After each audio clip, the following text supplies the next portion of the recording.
कामवाली, भाग दो। सुबह दरवाजे की घंटी जोर जोर से बजी। नीति चिढ़ते हुए उठी। सुबह सुबह कौन आया है अब? जैसे ही दरवाज़ा खोला, सामने दो लोग खड़े थे, साफ कपड़े, हाथ में फाइल और चेहरे पर सख्ती। हम नीलम जी से मिलने आए हैं। यह सुनते ही नीति चौंक गई। कौन नीलम? क्या काम है? तभी पीछे से नीलम खुद आ गई, बिल्कुल शांत चेहरा। मैं यही हूँ, मैं ही हूँ नीलम, अंदर आइए। सास मनोरमा जी भी बाहर आ गई। कौन है यह लोग? नीलम ने सीधा जवाब दिया, मम्मी जी, यह लोग घरेलू काम और महिला अधिकार से जुड़े ऑफिस से आए हैं। कल रात मैंने इन्हें कॉल किया था। यह सुनते ही नीति का चेहरा अब सफ़ेद पड़ गया।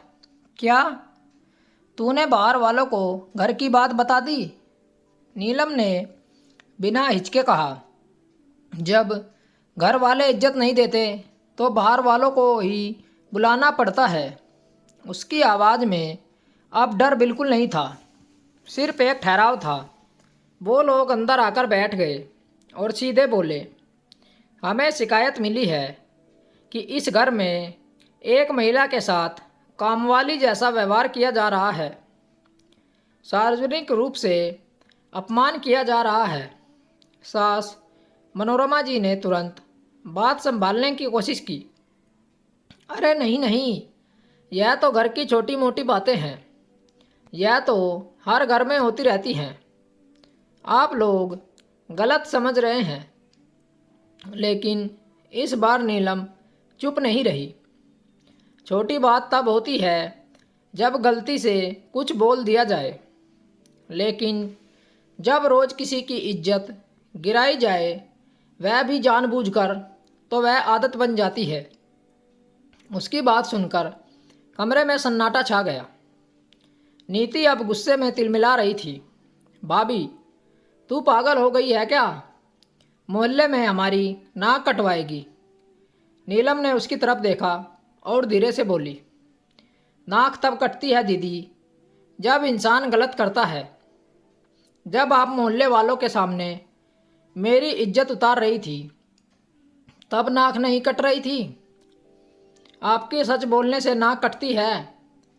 वह अधिकारी सख्त आवाज़ में बोले, हमें पड़ोसियों से भी बात करनी पड़ेगी और अगर मामला सही पाया गया तो कार्रवाई भी हो सकती है। यह सुनते ही सास मनोरमा जी के चेहरे का रंग उड़ गया। उन्हें पहली बार डर महसूस हुआ। अब पूरा घर एकदम खामोश था। नीति की बोलती बंद हो चुकी थी। जो लड़की कल तक सबके सामने नीलम को कामवाली कह रही थी, आज वही किसी को आंखों में देखने की हिम्मत नहीं कर पा रही थी। नीलम ने एक नज़र पूरे घर पर डाली, फिर साफ आवाज़ में बोली, मैंने सिर्फ इतना किया है कि खुद को अपमान से बचाया है। अब फैसला आप लोगों का है। मुझे इस घर में बहू की तरह रखना है या सच में कामवाली बना देना है। उसकी बात सुनकर सास कुर्सी पर बैठ गई, जैसे पहली बार उन्हें एहसास हुआ हो कि मामला हाथ से निकल चुका है। अब नीति अंदर ही अंदर जल रही थी, लेकिन इस बार उसके पास कोई जवाब नहीं था। लेकिन असली झटका तो अभी बाकी था, जो उसे मिलने वाला था, क्योंकि नीलम ने जो अगला कदम उठाने का फैसला लिया था, वह इस घर का सब कुछ बदल देने वाला था। घर में सन्नाटा ऐसा था जैसे किसी ने आवाज़ छीन ली हो। अधिकारी लोग अपनी बात कहकर उठने लगे। जाते जाते उन्होंने साफ बोल दिया, हम दोबारा भी आएंगे और उम्मीद है तब तक माहौल बदल चुका होगा। दरवाज़ा बंद हुआ तो सबकी नज़रें एक साथ नीलम पर टिक गई। नीति सबसे पहले फटी, तूने हमारी इज्जत मिट्टी में मिला दी भाभी। बाहर वालों को बुला लिया घर में, इतनी हिम्मत कैसे हुई तेरी? उसकी आवाज़ में गुस्सा कम और डर ज़्यादा था। नीलम ने उसे शांति से देखा। इज्जत तब जाती है दीदी जब इंसान दूसरों को नीचा दिखाता है। आप तो रोज़ रोज़ यही करती थी। मैंने तो बस अपनी इज्जत बचाई है। सास मनोरमा जी अब तक चुप थी, लेकिन इस बार उन्होंने भारी आवाज़ में कहा, तुम चाहती क्या हो नीलम? यह पहला मौका था जब उन्होंने सीधा पूछा, ना ताना ना हंसी, सिर्फ सवाल। नीलम ने गहरी सांस ली और बिना रुके साफ साफ बोल दिया, मुझे इस घर में रहना है, लेकिन बहू बनकर, कामवाली बनकर नहीं। सुबह से रात तक काम करूंगी, लेकिन इज्जत के साथ। किसी ने मुझे नीचा दिखाने गया तो मैं फिर चुप नहीं रहूंगी। और अगर यह सब आपको मंजूर नहीं है तो मैं इस घर में नहीं रहूंगी। यह सुनते ही नीति हंसने की कोशिश करने लगी। अरे वाह, खुद ही जाएगी और हमें डराएगी भी। लेकिन इस बार उसकी हंसी में वह पुराना दम नहीं था। नीलम ने उसकी तरफ देखे बिना अलमारी खोली और अपना बैग बाहर निकाल लिया। धीरे धीरे अपने कपड़े रखने लगी, हर एक चीज़ को सलीके से रखते हुए। सीधे वह पहले से तैयार थी। सास मनोरमा जी घबरा गई। अरे यह क्या कर रही हो बहू? नीलम ने बिना मुड़े जवाब दिया, वही जो एक इज्जतदार इंसान करता है और जो मुझे बहुत पहले कर लेना चाहिए था। जहाँ इज्जत ना मिले वहाँ रुकना नहीं चाहिए। पूरा घर जैसे हिल गया।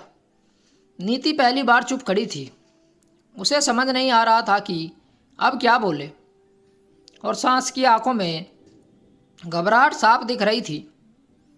उन्हें एहसास हो गया था कि अगर आज नीलम चली गई तो बात घर के बाहर ही नहीं, रिश्तों के अंदर भी टूट जाएगी। अचानक मनोरमा जी भी उठी और नीलम के पास आकर बोली, कहीं मत जाओ। उनकी आवाज़ कांप रही थी। गलती हो गई हमसे, अब ऐसा नहीं होगा। यह सुनते ही नीति चौंक गई। मम्मी आप, लेकिन सास मनोरमा जी ने उसे रोक दिया। बहू, बस नीति, बहुत हो गया। कुछ सेकंड के लिए सब कुछ रुक सा गया। नीलम के हाथ भी ठहर गए। उसने देर से पीछे मुड़कर देखा। सांस की आंखों में पहली बार सच में पछतावा था। नीलम ने बैग बंद किया, लेकिन उसे वापस अलमारी में नहीं रखा। बस सीधा खड़ी होकर बोली, मैं रुक रही हूँ, लेकिन आज के बाद अगर मेरी इज्जत पर फिर से बात हुई तो मैं चुपचाप नहीं जाऊँगी, सबके सामने जाऊँगी, और इस बार कोई रोक नहीं पाएगा मुझे। नीति ने नज़रें झुका ली और सास मनोरमा जी चुप खड़ी रही, क्योंकि उन्हें पता था आज घर में रहने वाली नीलम वही पुरानी चुप रहने वाली बहू नहीं रही। उस दिन के बाद घर में काम वही था, लोग वही थे, लेकिन एक चीज़ हमेशा के लिए बदल गई थी। अब इस घर में कोई भी नीलम को कामवाली कहने की हिम्मत नहीं करता था। तो दोस्तों, आपको कहानी कैसी लगी कमेंट करके हमें बताएं, और चैनल को भी ज़रूर सब्सक्राइब करें। मिलते हैं आपसे ऐसी ही और एक अच्छी कहानी के साथ। कहानी सुनने के लिए आप लोगों का बहुत बहुत धन्यवाद। राम राम दोस्तों।